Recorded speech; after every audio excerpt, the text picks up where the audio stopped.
Good morning, everyone, and welcome back to another day of praying through the darkness. Now, our verse for today comes from Job, and we're going to see that we're hitting a particular point in Job's life when he was at his ultimate worst. Death would have been a very welcoming relief for him. And we find that through these words in Job 13, verse 15. Though he slay me, I will hope in him. Nevertheless, I will argue my ways before him. Here, Job is saying that even if God was to send death to take me right now, I will still praise him. And I will also be able then to stand before him and declare my unwavering love and loyalty to him. Before we get much further, let me remind you that my daily devotionals come from this little blue book that's put out by Broad Street Publishers. I've chosen it because it is 365 days of prayers for those of us that suffer with depression and anxiety.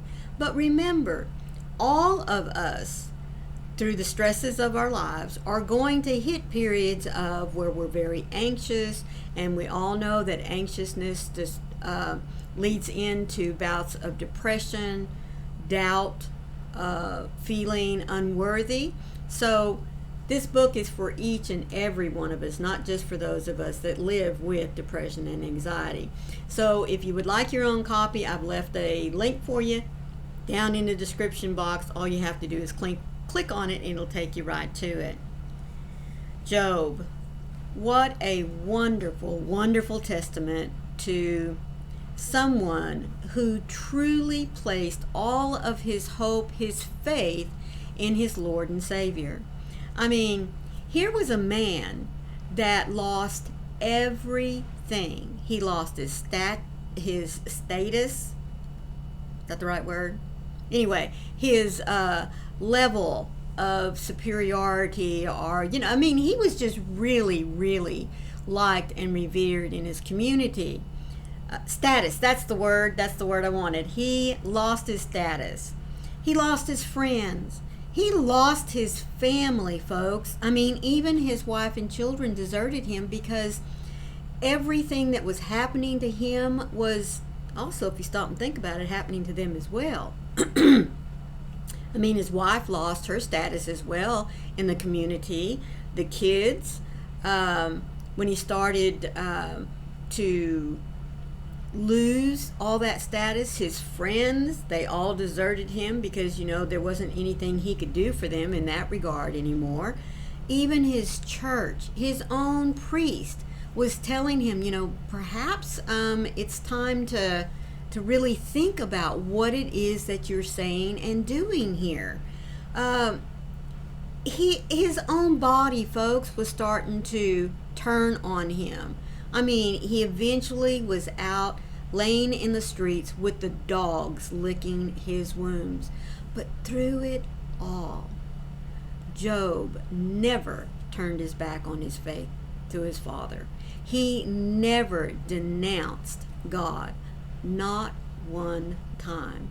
So his life, folk, is a living testament for us today, because it's really easy when things get tough in our life, isn't it, to sit back and question God and say, why me? Why are you letting this happen to me? So Job didn't ever accuse God of letting this happen to him. He revered God. He praised God for his suffering, because he demonstrated to us that by continuing to rely on God, even through the worst of what he was going through, he trusted God to deliver him in his own time. Though he may slay me, though all of this suffering may lead to my death, I still rejoice. Folks, he was even willing to die for his love for his rejoicing in who his creator was, because then he would be able to stand right before God and say, "Here I am, your good and faithful servant. Never once did I doubt your love for me. Never once did I turn my back on you, because you never once turned your back on me." Isn't that wonderful? We should all look to Job for inspiration. We should all look to Job to study his story, folks, to remind us that yes, Satan is still in control of the world, folks. He is still going to attack us. And remember, I've told you before, Satan attacks those that love the Lord harder than those that have never known him. And you know why? Because he's already got those that are sinners. He doesn't have to worry about them. It's those of us who have surrendered our hearts and our lives to God. Those are the ones that he wants to tear down. Those are the ones, you and me, that he wants to continuously bombard us with. He doesn't really love you. He is just all in it for the power. He doesn't care for you. He doesn't. Look at him. Look what he's letting you go through. That's what Satan wishes to push into our minds. But we know through the life and experience of Job, we know through the life and experience of the disciples, when Jesus finally was called home after his death and resurrection, his disciples, folks, suffered because they proclaimed the love, the salvation of believing in Jesus Christ. They never turned their back on him. So suffering can come in many, many forms. It can come in persecution from family. It can come in persecution from friends, from the world, from our job. It can come in many, many forms. But if we are like Job and we continue on in our reliance on God, we will be the victor. We will be rewarded by our trust and our faith in knowing that God has everything in control. When life circumstances are grim and confusing, it is hard not to believe that even you, God, are against me. But that's not your nature. You are a wraparound shield to those who take refuge in you. Though my situation doesn't always line up with your character, your presence fills me with what I need, even in the face of tragedy and sorrow. I want to continue in hope that everything you have for me is right and good, even when things around me are falling apart. As I struggle to sense your goodness, I dare to cling to even then. I risk depending on you, even when those around me give up. If the mountains fall into the sea and the nations raise up against each other, you are still the same, merciful, all-powerful God you always have been. Merciful Father, I bind my heart to yours in hope today. In faith today, give me confidence as I walk in your way of love. And even as I press on, I ask that you would give me the tenacity to hold on to you no matter what.